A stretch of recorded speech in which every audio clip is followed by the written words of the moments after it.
Deep inside the female brain, and formed a few 100,000 years ago, lies a female survival mechanism that is very much alive today and is confusing many men. But the men who understand it are the ones that are attracting the majority of the women. Hypergamy is the action of dating or marrying someone who is of superior social and or educational background, and is also a woman's best friend. And so it is absolutely crucial that every man, both young and old, understand what's going on inside a woman's head, and understand how you can use it to your advantage. So watch this video fully, and think about any time that women in your life might have been exercising their hypergamy or went fully along with it. Hypergamy seems like another thing that just doesn't make sense, and does seem like yet another problem that women bring to men. But water is wet, fire is hot, and women are women. You will only become a greater and more desirable man if you understand and learn how to deal with women. You complaining about women being women is like you complaining about concrete being hard. Stop that and shut up. See the reality of the world and the reality of the things in it. Come to understand it all and accept it as a fact. And so here's what you need to know. A woman has the choice to change her mind whenever she wants. You hear the stereotypical story all the time. A husband and a wife love each other and have been married for several years. Then all of a sudden the wife cheats on the husband with her personal trainer who is much younger and more attractive.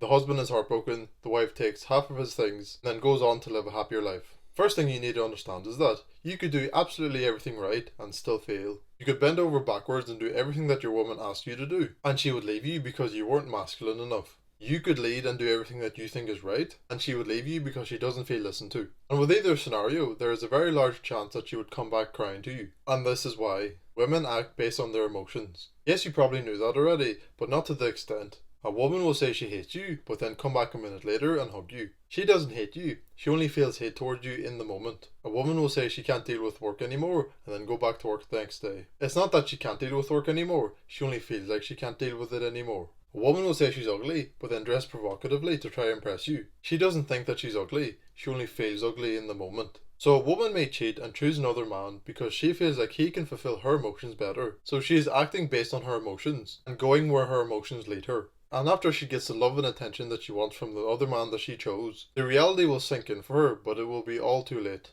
And so a woman may cheat because she feels like another man can take care of her better. But the more common scenario is a woman choosing another man that is of higher social status than her initial man. And secondly, a woman will choose a man that is best suited for her survival, and that man is not you. The stereotypical story can come back here. A woman could cheat on her man, and it wouldn't be her fault because she needs to choose a man that is best suited for her survival. And so if her personal trainer is best suited for her, then she will choose him. If it comes to a point that your woman is thinking about cheating at every interaction with a high value man, then you are in deep shit. Or if it comes to a point where your woman is thinking about cheating at every interaction with a man who gives her positive attention, then you are in possibly unrecoverable depths of shit. And with either scenario, it is entirely your fault and the woman has every right to make that decision. Woman will choose whatever man is best suited for her within her hypergamous reach, and her staying with you means that she is likely sabotaging her best chances for survival. A woman will need and look for protection and being provided for, so that her and her children are able to grow up and thrive in an environment that a powerful masculine man provided for them. And a woman doesn't even need to optimize her best chances for survival, she just may want a better life. So it means that you may not be necessarily sabotaging her chances of survival, but you may not be good enough to the point where she thinks she can do better, and will go out to test her luck and try to do better. Yes, this is the harsh reality.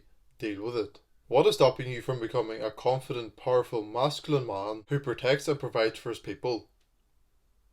Of course, there's nothing stopping you. So swallow your pride, understand your mistakes, and take responsibility for the quality of your life. And start working towards becoming the man that every woman would love to submit to. In conclusion, hypergamy optimizes a woman's best chances for survival and is her best friend. Women do not cheat for no reason, they only cheat if there is an underlying problem, whether conscious or not. Women act based on their emotions much more than you thought. Women will choose the man that is best suited for her survival, and if a woman cheats on you or does you wrong, it is entirely your fault. G-Cub.